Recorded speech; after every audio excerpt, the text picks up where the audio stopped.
कहानी की शुरुआत उत्तराखंड के एक छोटे से शहर से होती है, जहाँ 5 दोस्त आर्यन, सीमा, रोहन, नेहा और करण पेइंग गेस्ट के तौर पर एक साथ ही एक घर में रहते थे। पांचों बहुत अच्छे दोस्त थे और उन्हें एडवेंचर करना काफ़ी ज़्यादा पसंद था। तो ऐसे ही एक दिन उन्होंने तय किया कि वे जंगल में कैंपिंग के लिए जाएंगे।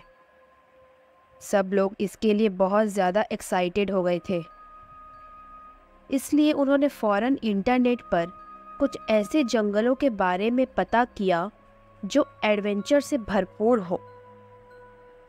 उन्हें इंटरनेट पर कई जंगलों के बारे में पता चला, लेकिन उनका ध्यान उस जंगल की तरफ गया जिसके बारे में ऐसी बातें फैली थी कि वहाँ आदिवासियों का पुराना खजाना कहीं छुपा हुआ था, जिसे आज तक कोई नहीं ढूंढ पाया। उस जंगल के कुछ नक्शे भी उन्हें इंटरनेट पर मिले और उन्होंने तय किया कि वो लोग कैंपिंग के लिए वहीं जाएंगे। हालांकि वो जानते थे कि उस खजाने को ढूंढना बहुत मुश्किल है, लेकिन एक बार वो कोशिश करना चाहते थे। अब हुआ ये कि सभी दोस्तों ने अपने बैग में खाने पीने की चीज़ें, टेंट और फायर का सामान रखा। वे एक्साइटमेंट से भरे थे और कैंपिंग के लिए जाने के लिए बिल्कुल तैयार थे, लेकिन उन्हें नहीं पता था कि उनका ये सफ़र कितना खतरनाक होने वाला है। बस के ज़रिए वो लोग उस जंगल के सामने पहुंच गए। दोपहर का वक्त था वो। अब जैसे ही वे जंगल में पहुंचे, उन्होंने देखा कि चारों ओर हरियाली थी।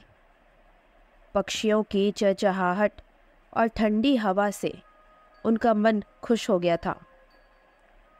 अब उसके बाद वो लोग जंगल में घुसे और नेचर का मज़ा लेते हुए ऐसी जगह ढूंढने लगे जहां वो अपना टेंट लगा सके।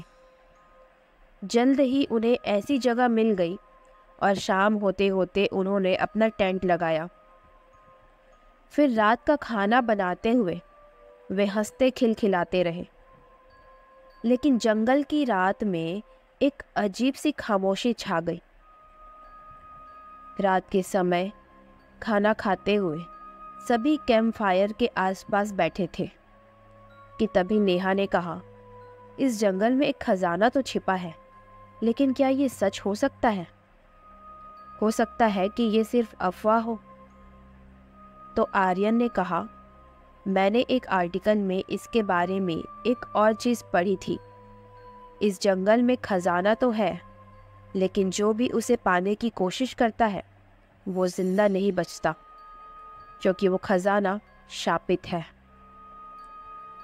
सभी दोस्त उस बात को सुनकर थोड़े डरे, लेकिन आर्यन ने यह भी कहा कि मुझे तो महज ये एक मज़ेदार कहानी लगती है, इसलिए डरने की बात नहीं है। इसके बाद वो सब लोग सो गए और सुबह होते ही वे खजाने की खोज में निकल पड़े।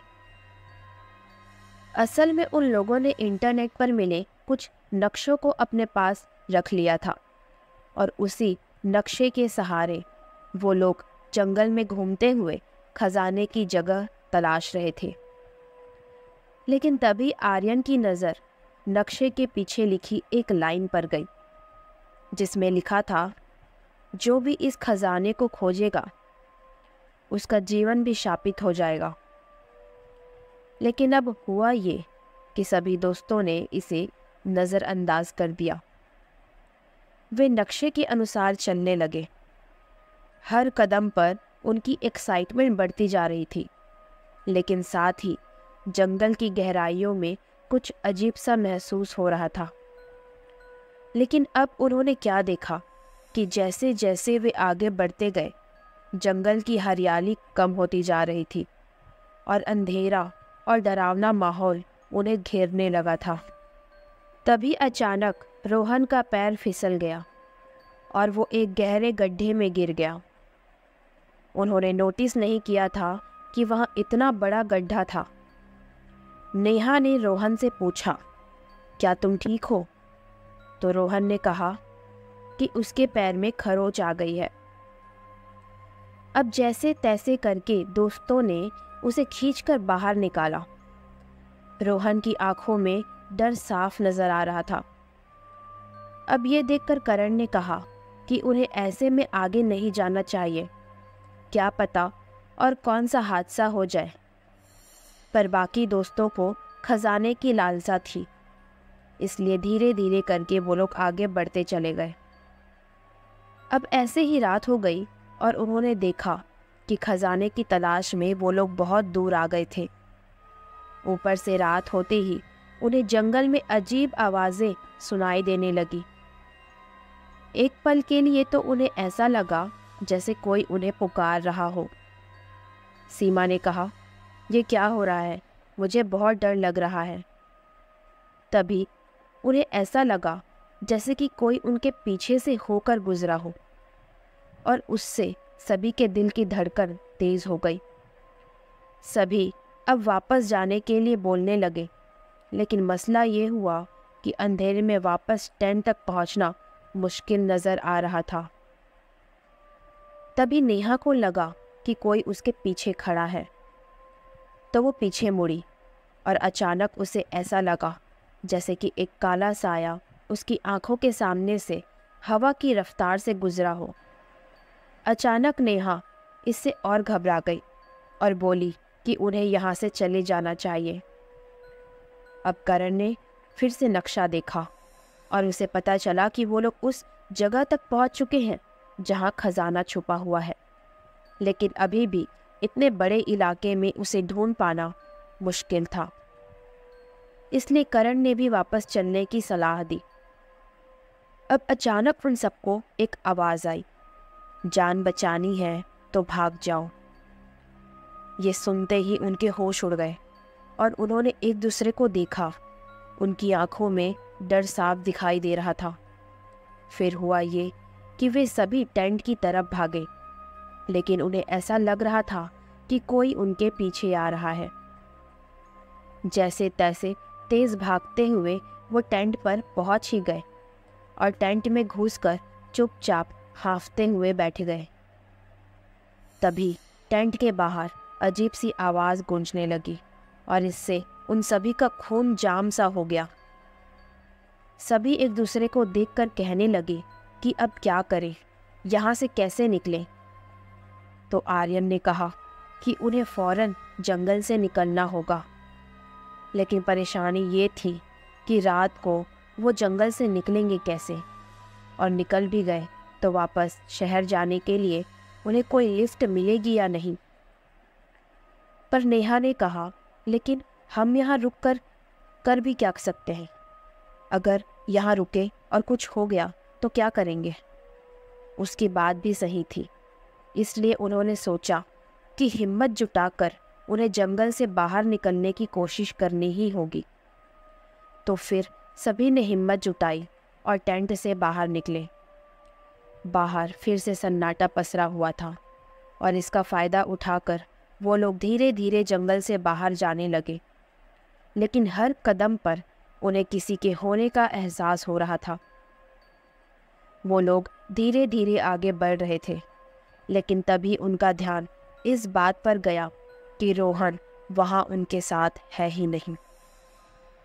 वो लोग परेशान हो गए और उन्होंने सोचा कि वो कहीं उसी खजाने वाले इलाके में तो नहीं रह गया। उन्हें अब वापस जाने में डर लग रहा था, लेकिन वो अपने दोस्त को भी छोड़ना नहीं चाहते थे। इसलिए वो लोग फौरन उस खजाने वाले इलाके की तरफ भागने लगे। वहीं दूसरी ओर रोहन को वो खजाना मिल चुका था। वो खजाना वहीं पास में एक पेड़ के नीचे दबा हुआ था, लेकिन आधा, इसलिए रोहन की नज़र उस पर पड़ गई। और जब उसके दोस्त वहाँ से भाग रहे थे तब वो खजाने के उस बक्से को बाहर निकालने की कोशिश कर रहा था, लेकिन बक्सा बाहर नहीं आ रहा था। रोहन उस बक्से को निकालने में लगा था कि तभी उसे अपने पीछे किसी के होने का एहसास हुआ और वो पीछे मुड़ा, पर उसने देखा कि पीछे कोई नहीं था। उसने कहा, जल्दी से ये खजाना लेकर बाहर निकलना पड़ेगा, पता नहीं इस जंगल में क्या है।